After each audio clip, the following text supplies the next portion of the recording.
Vedare tinokuchingamidzai zvekare kune chimwe chirongwa pano paZim Facebook Secrets and Confessions. Tadzoka zvekare nemamwe mamessages.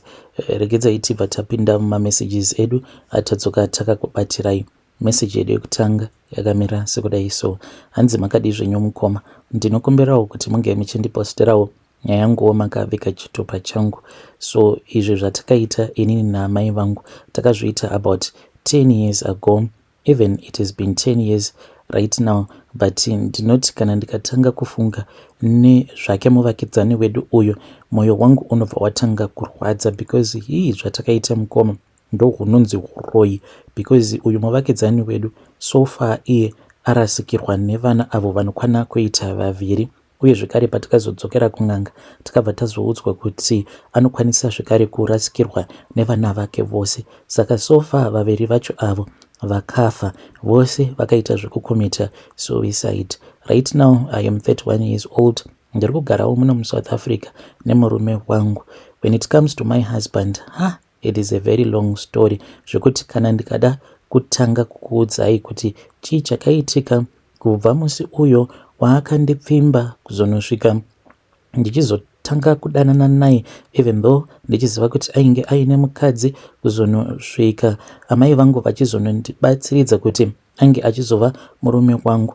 Nyaya yacho it is a very long story, because kana mukadzi wacho iye akabva azonokomitawo suicide, uyu murume wandigere naye amai vangu ndo vakatondibatsira vakabva vandipa mishonga iyo yandakazoshandisa paari. Like I said, nyaya iyi inotoda like one day pandinenge ndawana time ndonyatsokugara pasi ndobva ndakuisirai audio, because it is such a long story. Saka pari zvino ndikurarama hangu ndiri muno munyika yevatorwa eSouth Africa, but one thing that I have learned in this life, ndakaona kuti mweya wehuroyi, kuti zvinge zvichinzi munhu uyu muroyi, it does not mean kuti varoyi ndeavo vanongofamba neusiku, but pane zvimwe zvinhu zvatinongoita isu sevanhu venyama zvekutoti you can qualify to be called a witch, because ndakaona kuti mweya uyu wewitchcraft haungokaruki wauya wobva watogara pamunhu, but I think kuti kune mamwe madhimoni awo anotanga auya. Madhimoni awa I think kuti ndo anozodaidza manje that spirit of witchcraft, because ndakatoona kutoti mweya wegodo nemweya webitterness, madhimoni iwayo ndiwo anotanga kusvika pamunhu. The spirit of witchcraft usati, mweya iwoyo wewitchcraft usati wazobata munhu. Saka mweya uyu webitterness ndo wakazoita kuti tinge tichizosvika pakuroya muvakidzani wedu. So inini naamai vangu patakaroya muvakidzani wedu uyu ndainge ndiine makore 21 years ekuberekwa. Munongozivawo kuti kumaruzevha like unoti ukatenga chingwa, kunyange muvakidzani wako anotozviziva chete kuti nhasi vatengawo chingwa, uye zvekare muvillage medu imomo like everyone ainge angori on the same level, but after manje vanhu vazotanga kuita zvekukorokoza goridhe, vanhu ndo pavakabva vazotanga kubudirira. But panguva iyoyo iyo patainge tichiri kukurawo, aiwa vanhu vazhinji vainge vachingotambura, ende vazhinji vacho they were moving out of our area, because kana ivhu racho riri very poor, so we were just managing to get by. Zvino zvakazoitika ndezvekuti uyu muvakidzani wedu uyu ainge aine mwana wake whom I was dating, because naye mukomana uyu tainge takatanga kudanana kubva apo pandainge ndichiri grade 7. The reason as to why ndainge ndakabvuma kuzova musikana wake, it was because he was very intelligent in school. At that time paakazondiramba mukoma, mushure mekunge atonyora form 6 yake akapasa, akabva azonzi kwainge kuine vanhu vainge vachida kumupa sponsorship, he had been accepted kuUZ. Amai vacho vakabva vafara, including me and my mother. Saka amai vacho vainge vongofamba vachingoudza everyone kuti mwana wavo very soon was going to America, because vanhu vacho vainge vachimusponsor vainge vakati akambonodzidza kuUZ, then later on kana akazoacceptiwa nemamwe mauniversities ekuAmerica obva achizoenda kuAmerica. Saka vainge vachingofamba vachingovhaira vachiti mumhuri mavo mwana wavo ndiye ainge achazodzinga the spirit of poverty.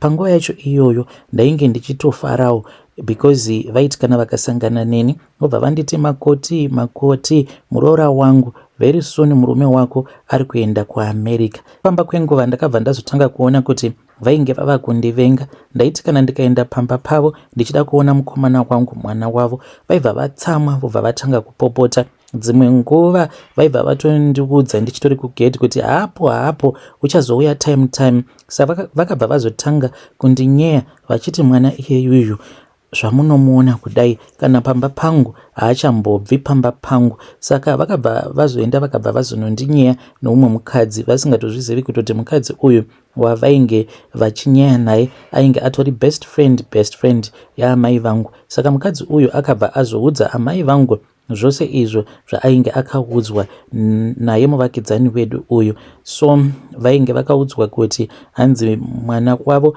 deserved something better, uye zvekare vainge vasingari kuti ange achizoroora inini, vainge vachida kuti ange achizoroorawo musikana uyo waainge achazosangana naye kumayunivhesiti ikoko anenge akadzidza. Saka izvi zvinhu zvokuti zvakabva zvarwadza amai vangu. At that time amai vangu ivo vainge vasingatozvizivi kutoti naye mukomana uyu tainge takatotanga kutorara tose, but ndichirara naye it was not because ndainge ndanzwa kuti ainge achida kuenda kuAmerica. Tainge takatotanga kutorara tose iye paainge ava form 5. Saka ainge akanditi kana ukarara neni then ndinokuroora. So by that time ndakabva ndazoudza amai vangu.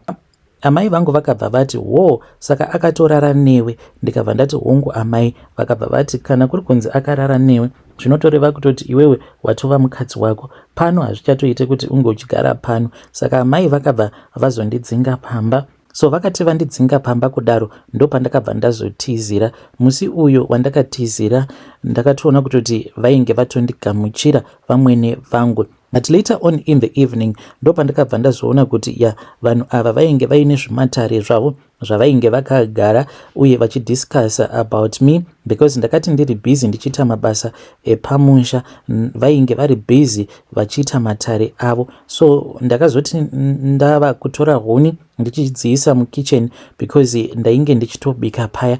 Then pandakazonopinda mukitchen zvekare ndopandakabva ndazoona kuti painge paine bhegi rangu rainge riine hembe dzangu. Ndikabva ndazovabvunza kuti what was the meaning of that. Ndopa vakabva vazondiudza kuti ivo vainge vasingakwanise kundigamuchira nekuda kwekuti mwana wavo pavakamubvunza kuti anondida here, iye ainge akati uyo handimudi nekuda kwekuti ndainge ndisina pamuviri, because akabva ati zvinoshandei kuti ndinotizirwa nemusikana uyo asina pamuviri kukana kuri kunzi anenge asingazvari. So there was no need yekuti ange achindigamuchira.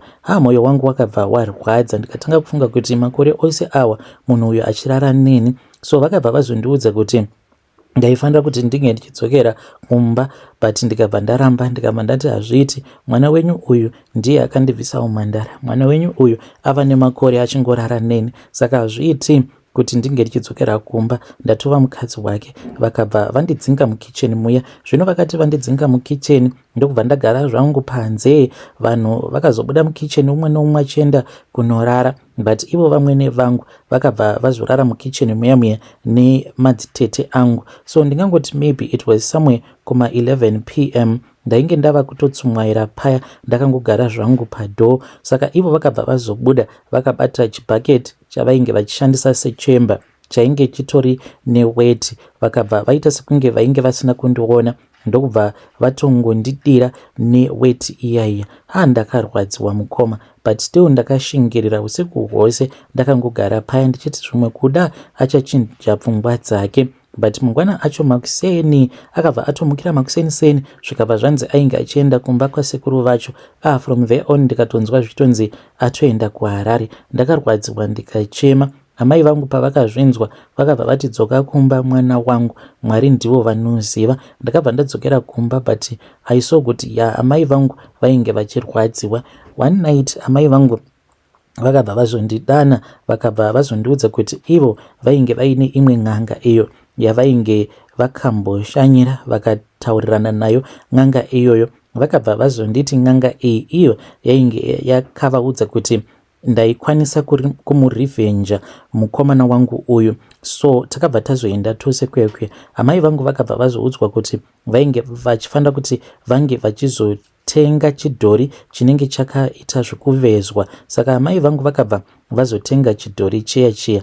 Then amai vakabva vazondiudza kuti chidhori ichocho tainge tichifanira kuti tinge tichizoenda tobva tazonochicherera mumunda memuvakidzani wedu uyu. At first ndakaramba, but amai vangu vakabva vangoti it is okay. Vakabva vandirakidza nemimwe mishonga yacho, vakabva vati inini when I was ready then taibva tazoenda tobva tazonochicherera mumunda. So ndakabva ndazonzi ndinge ndichichiisa pasi pemubhedha uye ndisachibata kana ndisati ndaita decision. Kun'anga kuya tainge takaudzwa kuti chimudhori ichi dai zvainge zvichigoneka amai vangu vari vega vaikwanisa kuenda kunochicherera mumunda, but zvikabva zvazonzi zvainge zvichida inini nekuti ini ndini ndainge ndakanyanyisa kunzwa marwadzo, the pain that I had in my heart because ndainge ndakashandisiwa uye zvekare nekuzodirwa weti kwandainge ndakaitwa navamwene vangu. Saka ndakabva ndanzi kuti mhiko idzi dzinge dzichizokwanisa kushanda, pain yandainge ndiinayo mumwoyo mangu ndo yaizoita kuti chimudhori ichi chinge chichizotanga kuwana simba rekushanda. Saka amai vangu vakabva vanzi ivo vari vega vainge vasingakwanisi. Ndakamboignore until ndazonzwa nemakuhwa. Ndakanzwa makuhwa ekuti boyfriend yangu ainge akafonera amai vake kuHarare ikoko ndokubva azovaudza kuti iye ainge akasangana neumwe musikana kuuniversity, musikana uyo waainge akasarudza zvino kuti ange achizova mukadzi wake.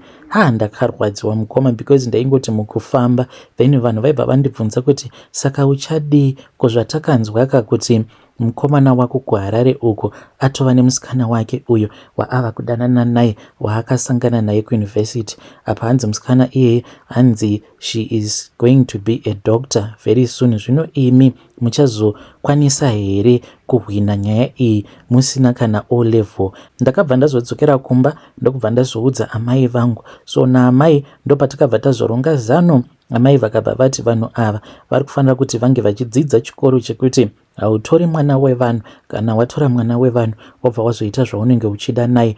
Munhu uya at that time handidi kukunyeperai, bitterness yandainge ndiinayo mumwoyo mangu, it was just too much. Takabva tazoti umwe usiku, musi wacho iwoyo I still remember kuti kwainge kuchinaya, kwaita kunaya mukoma. Then ndokubva tazotora ma-raincoats edu. Mushure mekunge tatora zvima-raincoat zvedu zviya, ndokubva amai vazondigamuchidza chidhori checha because tisati taenda kuya ndainge ndakavapa chidhori chiya because ivo vainge vachifanira kuti vange vachizochigadzira. Saka pavakazondigamuchidza chidhori chiya, ndakati ndakachitarisa ndikabva ndazoona kuti vainge vakachiisa mukati mechimucheka chainge chiri cheblack and red uye zvekare vainge vakachisunga chidhori ichi netambo yered. Patakabuda pamba tainge tiine masadza uye zvekare nemabhonzo awo atainge tichida kuti tinge tichizopa imbwa dzevavakidzani vedu, tisingadi kuti apo pandainge ndichazopinda pamba pemuvakidzani wedu imbwa dziya dzinge dzichizonyanyisa kuhukura because taisada kuti vanhu vange vachizotiona. Saka ndakabva ndazoenda pamba pemuvakidzani wedu ndikabva ndazoba badza uye zvekare nefoshoro. Imbwa dzedzi ndakabva ndazodzikandira masadza idzo dziri busy paya, ndokubva ndazotora badza uye zvekare nefoshoro ndokubva tazofambisa paya tichienda kumunda kwemuvakidzani wedu. Takati tasvika kuya ndopatakabva tatanga kuchera tikachera. It was very easy sezvo mvura yainge ichinaya. Takabva tati tachera paya, patakaona kuti zvino gomba ratainge tachera rainge rakadzika, then amai vangu ndopa vakabva vazopfugama vakabva vachizotanga kudeketera manje. Vakati vachideketera kudaro ndopandakavanzwa vachidana mweya yose yainge ichidzungaira ichingofamba mumakuva vachiti ivo vainge vachida kuti mweya iyoyo inge ichizouya ichizounza minyama uye zvekare nenhamo uye zvekare neurwere. So vakabva vazodana mweya yose yekumakuva. Then after that ndopatakabva tazoona kuti zvinhu zvino zvainge zvava kuchinja because boyfriend wangu uya iye ainge achiri akamirira kuenda kuAmerica but he was at University of Zim. Akabva atanga kunetsekana muzvidzidzo zvake. Tainge tichingonzwa nemakuhwa kuti iye ainge ava kuita sekunge munhu who was suffering from loss of memory, then he was dropped out because vaya vainge vachimusponsor pavakaona kuti ainge ava kusakwanisa kuramba achienderera mberi nezvidzidzo zvake, they dropped him out. Munhu ndokubva atodzoka kumusha, takaseka zvisingaiti namai. Then as time went on, ndaiti kana ndikasangana naye sometimes kana even zita rake tainge tichingonzwa kuti ainge atova nenguva dzekutoti aitokanganwa kuti iye zita rake anombonzani. Ava kungogara akangozvivharira indoors and you could see kuti munhu uyu anetsekana. So what really bothers me right now is that kana ndikazama kuita move on with my life, ndinobva ndatanga kufunga nezvake, because zvakazoitika ndezvekuti akabva azoonekwa mutumbi wake wakazoonekwa nezvimwe zvevakomana zvainge zvichitofudza mombe mugomo, ainge akazvisungirira. So if he was still alive, aiwa ndaikwanisa kuita move on with my life, but iko zvinozvo no matter how hard I try, ndobva ndatanga kungozvibvunza kuti asi ipo paya dai kwanga kuri kunzi dai ndakangosiyana nazvo, munhu uyu handiti zvimwe kuda angadai achitorarama upenyu hwake, but now akakomita suicide because of me. Saka I think kuti izvozvo zvekuti he was suffering from loss of memory ndo zvakazokonzeresa manje kuti ange achizosvika pakuzokomita suicide. So after that ini namai vangu ndo patakabva tazoenda mumunda muya tichitsvaka paya patainge takacherera chidhori chiya, sezvo zvinhu izvi tainge takazviita tiri pakumhanya-mhanya, tainge tisina kuzoisawo maki yekuti tinge tichiziva kuti apa ndo patainge takacherera chidhori chiya. Saka takaenda kuya until amai vangu vazonditi kana tikaramba tichingoendako tinokwanisa kuzobatwa, ngatingosiyana nazvo mwana wangu. And as for now muvakidzani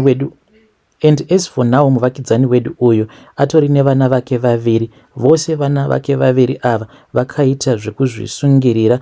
Munhu anongotora tambo obva atomhanya achitoenda mugomo, obva anozvisungirira mugomo imomo. So pandakatouya kunoku ndakatozvidza kutoti I will move on with my life, but still ndinotoona kutoti ndinongogara ndichingofunga kuti asi zviya zvatakaita naamai takambozviitirei. To make matters even worse right now, murume uyo wandigere naye sezvandakuudzai kuti iye ainge atori munhu who was happily married, then ndokubva achizotanga kudanana neni, but it is a very long story. Pari zvino ndangoti ndinge ndichingouyawo neconfession iyi.